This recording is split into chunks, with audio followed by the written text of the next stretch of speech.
Ahí está grabando, ¿cierto? Sí. Entonces, vimos los expectorantes que tienen ese efecto principalmente irritativo de producción. También generan una broncodilatación en algunos casos, especialmente el mentol.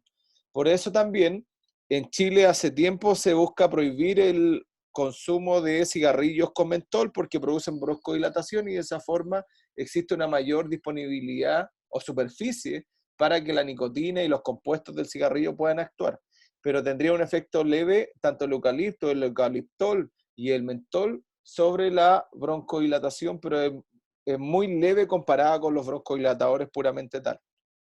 Y también comenté la acetilcisteína, la carbocisteína y la N-acetilcisteína, que sí tienen el mecanismo definido y sí tienen un efecto mucolítico importante, pero se recomienda siempre el uso de abundante líquido. Por ejemplo, en el paciente que comentaba Ornella, el aumento de las veces de amamantamiento ayuda, aumento el consumo de líquido y en algunos casos se ocupan antihistamínicos porque tienen un menor perfil de efectos adversos.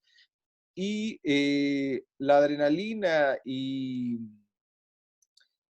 compuestos inhalatorios como corticoides también se van a ocupar, pero siempre en la crisis bajo una supervisión en una unidad de urgencia, no para el uso crónico en los pacientes. Y tenemos la bromexina y el ambroxol, que son análogos estructurales que se metabolizan uno se metaboliza en el otro a nivel hepático. Y finalmente tiene un efecto mucolítico bastante leve, solamente se ha comprobado in vitro, y a pesar de la gran cantidad de años que tienen, nunca se ha logrado comprobar que tengan un efecto clínico en seres humanos importante, y más que nada es vender agüita a las carmelitas y nada más.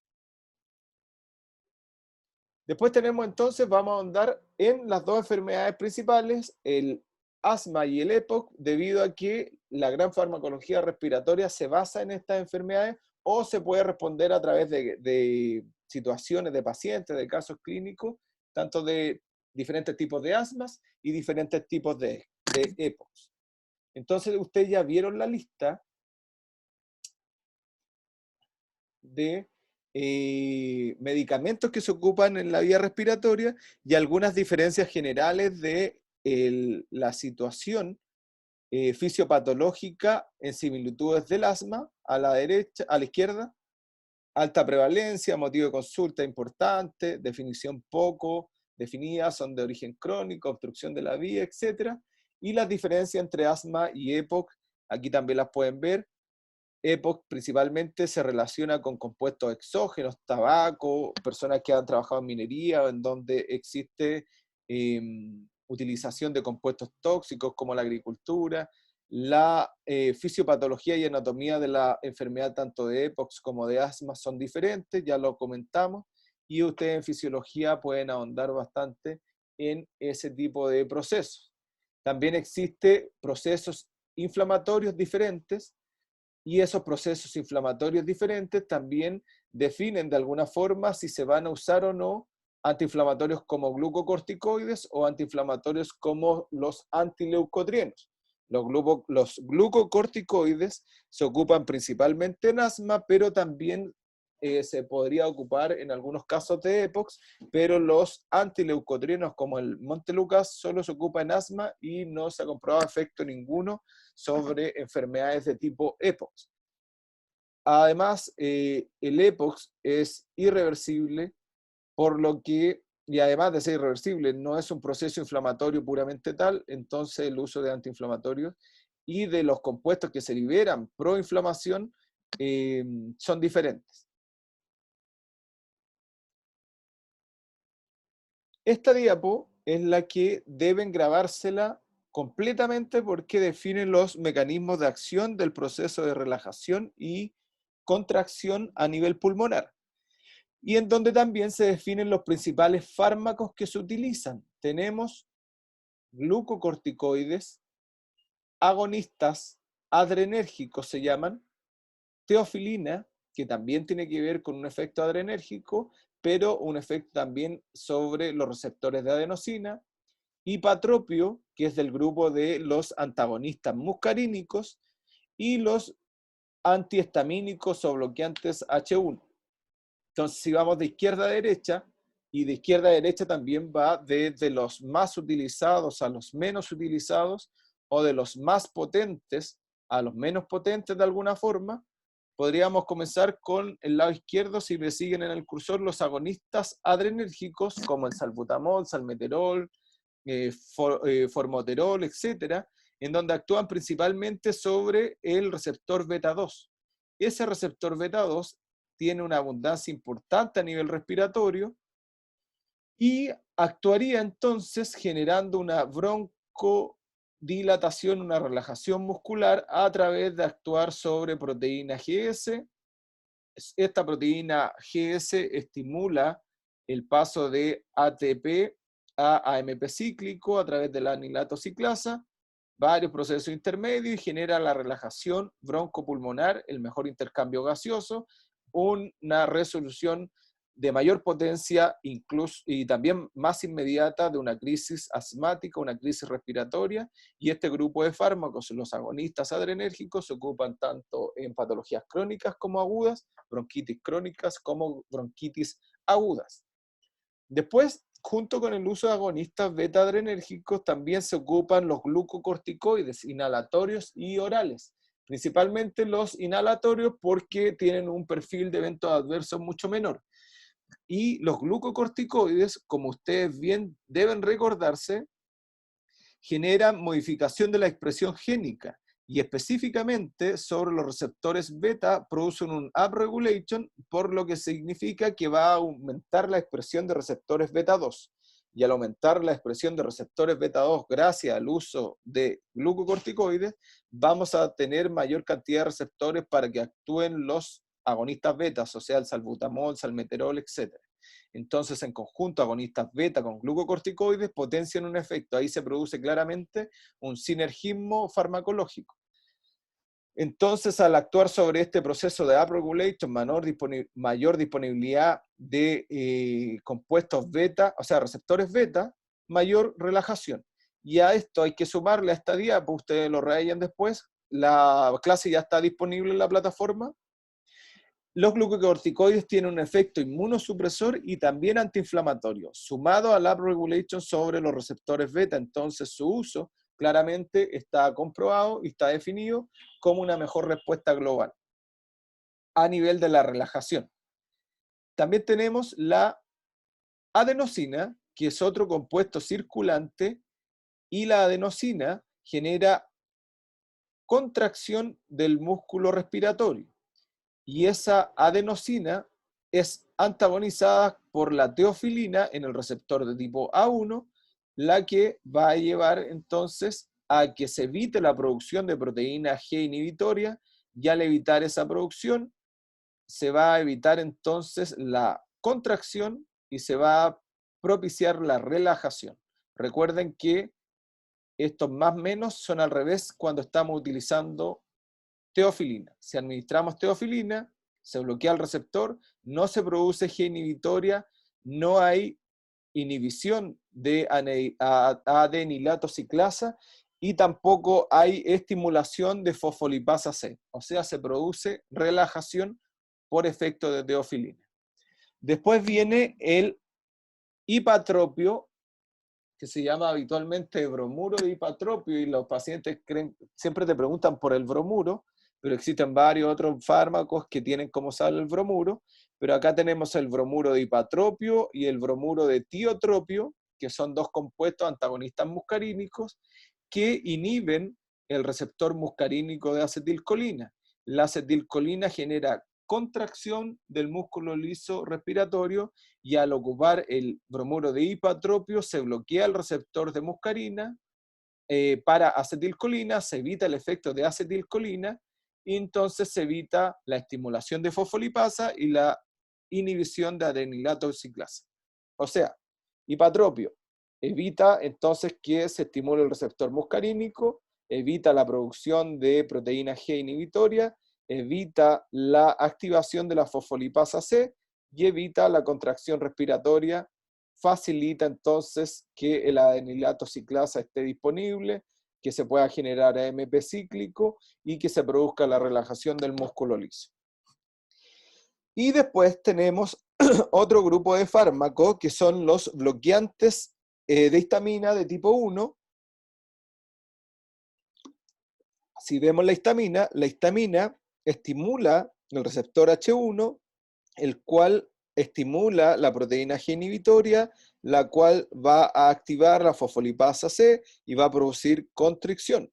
Si ocupamos un antihistamínico, como es el caso del uso de fármacos para evitar el reflejo de la tos y para patologías respiratorias, vamos a ocupar algún antihistamínico como lorataína, deslorataína, clorfenamina, fexofenadina, lo que va a producir que se bloquee el efecto de la histamina sobre el receptor H1, se va a evitar la estimulación y producción de proteína G inhibitoria, se va a evitar que la fosfolipasa genere contracción respiratoria y se va a permitir que la enilato ciclasa sí genere relajación respiratoria. ¿Preguntas de este resumen, que es el resumen principal de los mecanismos de acción? ¿Todos entendieron entonces? Podemos hacer una interrogación. ¿Todos entendieron los mecanismos de acción? Profe, yo soy Cristóbal, tengo una duda sobre qué era lo que significaba la GS, la proteína G. Es que son estimulantes inhibitorias y diferentes tipos de proteína Ya. G. Y esos diferentes tipos, hay unas que son estimulatorias, otras inhibitorias, otras que se llaman GQ, etc. Y cada una tiene efectos principales como segundos mensajeros sobre enzimas que son diferentes. Y estas básicamente es entender que son proteínas de tipo G que actúan estimulando o inhibiendo diferentes tipos de enzimas. Y acá hay una Vale, cascada de segundos mensajeros, pero finalmente este gráfico, este cuadro, describe claramente cómo se va a tratar la relajación y la contracción muscular con fármacos que de izquierda a derecha van de mayores potencias a menores potencias, ¿de acuerdo? En relación a la broncoconstricción y broncorelajación. vale. Muchas gracias, profesor. No sé. ¿Alguna otra pregunta? Para continuar, entonces los mecanismos de acción quedaron claros. Sigamos entonces.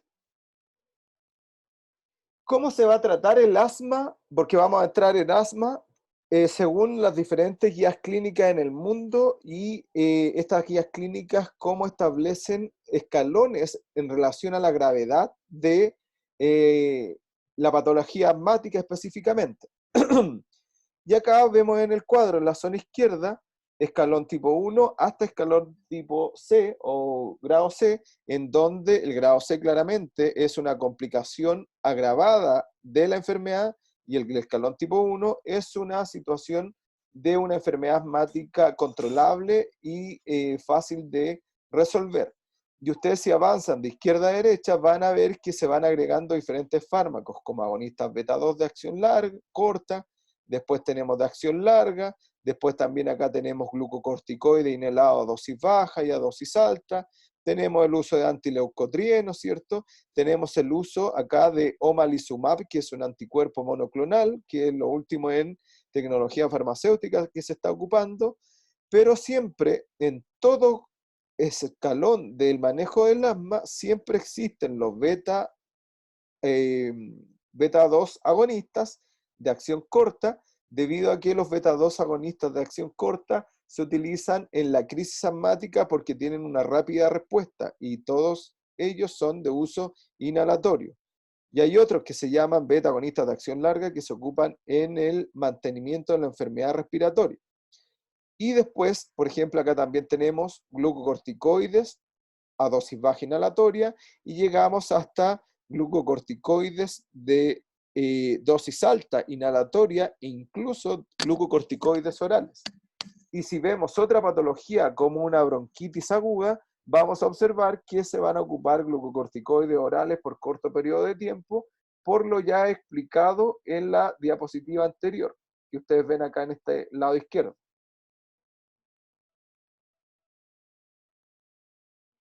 Entonces los agonistas adrenérgicos, como ya expliqué, actúan sobre el receptor beta 2 son altamente específicos, pero aún así pueden actuar sobre el beta 1 que es cardíaco, y al actuar sobre el beta 1 que es cardíaco, pueden generar efectos adversos como temblor fino, ¿cierto?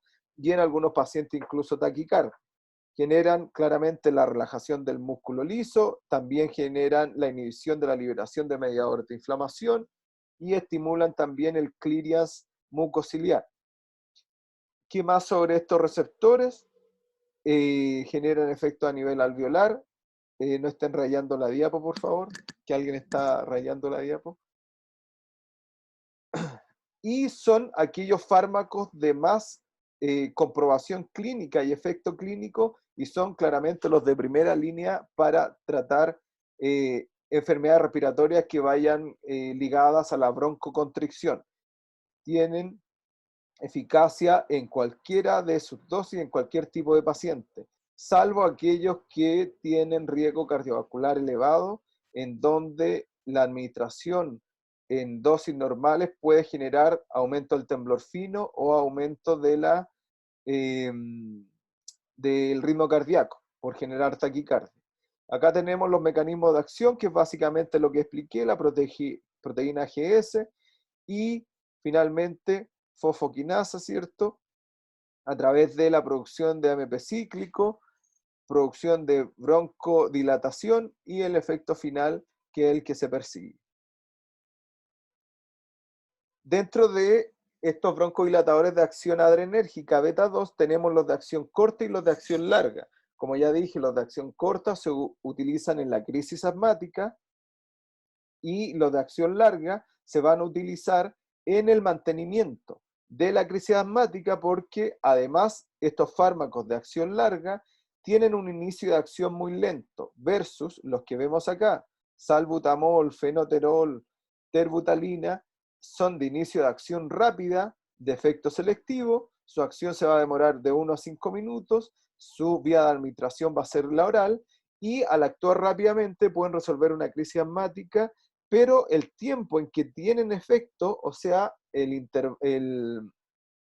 tiempo en que van a tener al paciente bajo este control y bajo la broncodilatación, va a ser aproximadamente entre 60 y 90 minutos, por lo que no va a ser un elemento necesario para mantener al paciente en un proceso asmático crónico. Y en ese caso se van a ocupar los agonistas adrenérgicos de acción larga.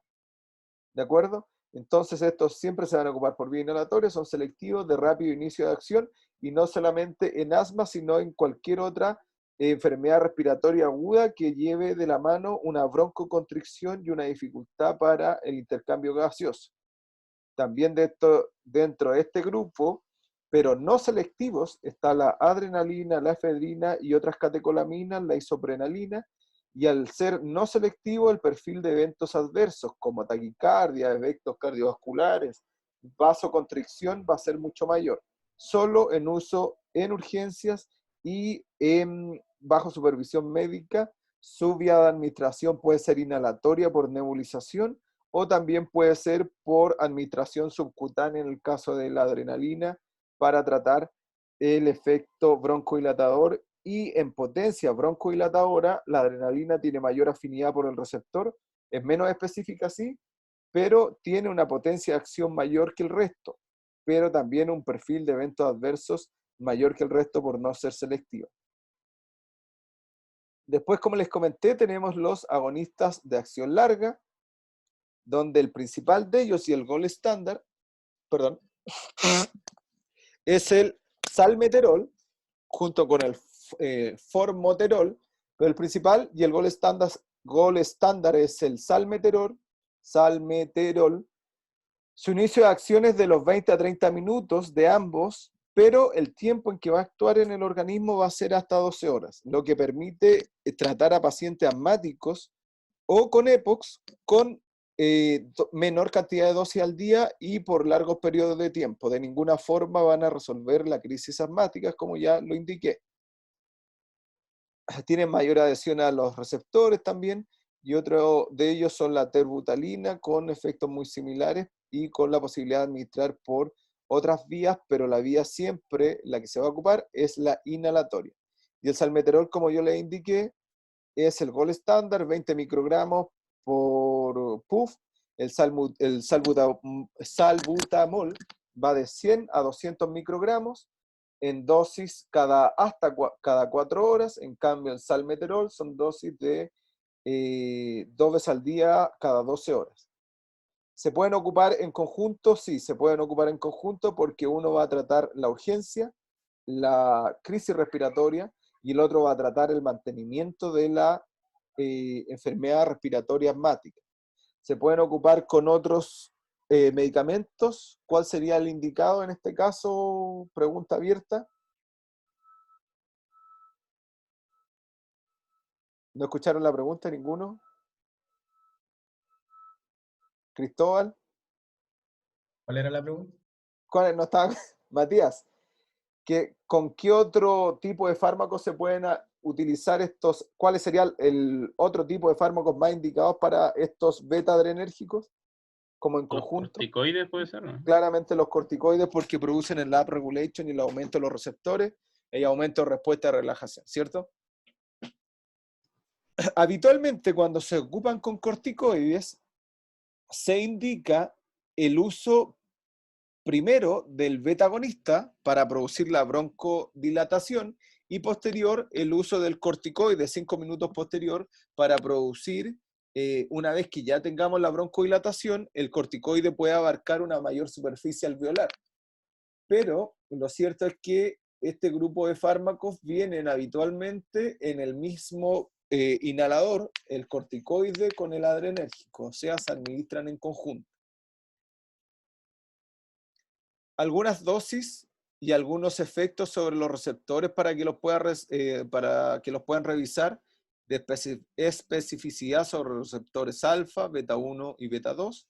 Alfa es principalmente basal, en próstatas también se encuentra alfa. El beta 1 ustedes saben que es cardíaco y el beta 2 principalmente pulmonar.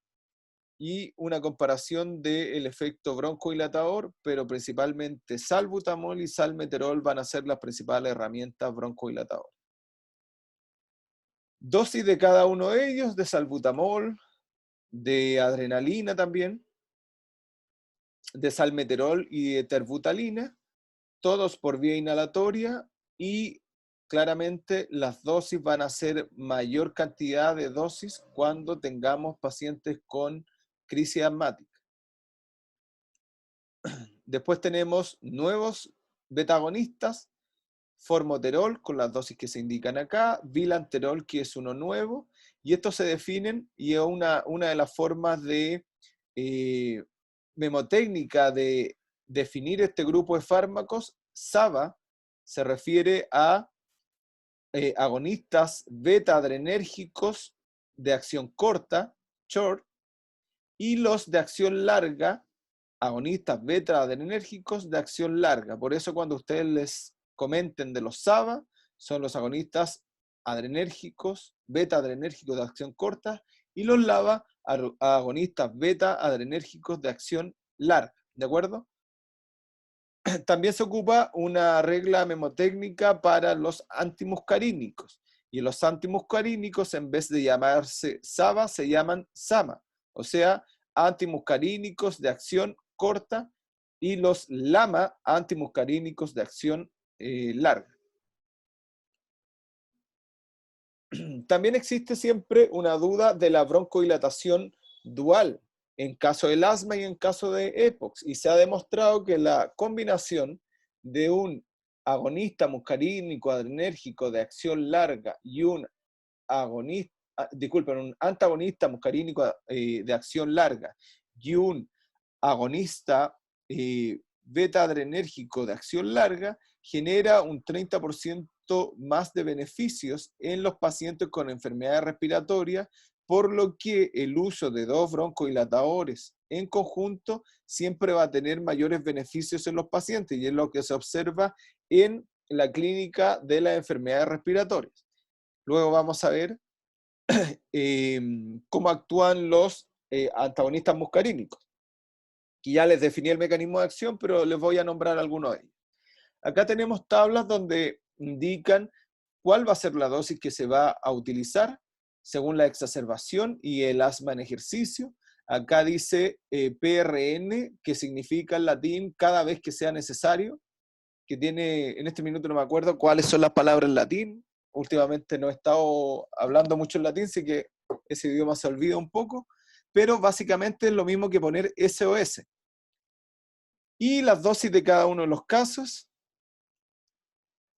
y los efectos adversos que ya se los he comentado, en adrenalina, isoproterenol, taquicardia, arritmias, se exacerba la angina de pecho, en salbutamol y salmeterol, temblor fino, cefaleas, insomnio, nerviosismo, en un grado de pacientes muy bajos, y también temblor musculoesquelético, vasoconstricción e hipertensión. Pero como les vuelvo a repetir, el porcentaje de pacientes que manifiestan estos efectos adversos son bastante bajos. Entonces son fármacos bastante seguros, que traen una solución importante en la clínica de las enfermedades respiratorias y que van a ser de primera línea y los gold standard del tratamiento de enfermedades respiratorias que llevan de la mano broncoconstricción.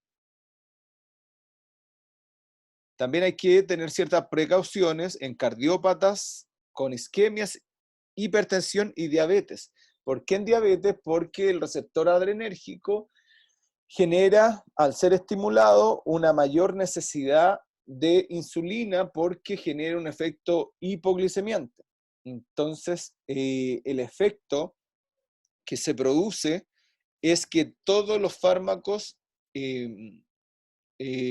todos los pacientes diabéticos que ocupan insulina y que ocupan hipoglicemiantes orales, hay que revisar si necesitan dosis mayores de insulina o de hipoglicemiante cuando están utilizando agonistas adrenérgicos.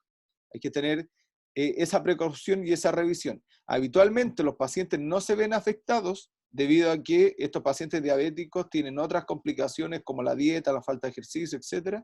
Pero podría haber algún efecto sobre las necesidades de insulina cuando el paciente está ocupando agonistas adrenérgicos o hipoglicemiantes también. Profe, Dígame. que me quedó la duda es, ¿genera más hipoglicemia o genera aumento de la glicemia? Sería, sí, yo también me quedé pensando si dije hipoglicemia o hiperglicemia, pero al aumentar las necesidades de insulina, significa que la célula responde menos a la insulina, o sea, aumenta la glicemia en el espacio extracelular.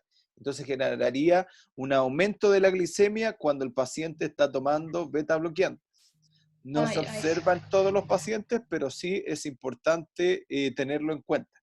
Por eso se recomienda revisar la glicemia y las dosis de insulina, y si es necesario aumentar la dosis de insulina o aumentar la dosis de hipoglicemiante. Ahí se resuelve, ¿cierto? Sí, ahí sí. Sí, yo también me quedé pensando si había dicho hipoglicemia o hiperglicemia, pero parece que dije hipoglicemia. Ahora dijo beta bloqueantes. Se dice, no, beta bloqueantes sí, son agonistas adrenérgicos. Son agonistas adrenérgicos. Los beta bloqueantes son cardiovasculares. Después tenemos la metilsantina, la teofilina y la cafeína, también un efecto sobre la metilsantina. Habíamos dicho que actuaba sobre fosfodiesterasas y también sobre adenosina, actuando sobre las concentraciones de AMP cíclico, al tener un efecto sobre fosfodiesterasa, pero su mecanismo de acción principal es la inhibición del receptor de adenosina de tipo 1, y con una leve actividad antiinflamatoria. Tenemos una alta unión a proteínas plasmáticas y reacción adversa en el ritmo cardíaco, nerviosismo, vómito. Son fármacos que se ocupan, la teofilina principalmente, en evaluación hospitalaria de los pacientes con enfermedades respiratorias, pero la cafeína tiene el mismo efecto y una metilsantina que puede generar efectos sobre la broncodilatación, estimulación sobre el sistema nervioso, aumento de la capacidad intelectual, pero disminución de la coordinación fina, arritmia y tiempo de reacción con la cafeína, y aumento del gasto cardíaco también, y una mejor contractibilidad gástrica. ¿Qué es importante decir de estas metilsantinas, específicamente la teofilina?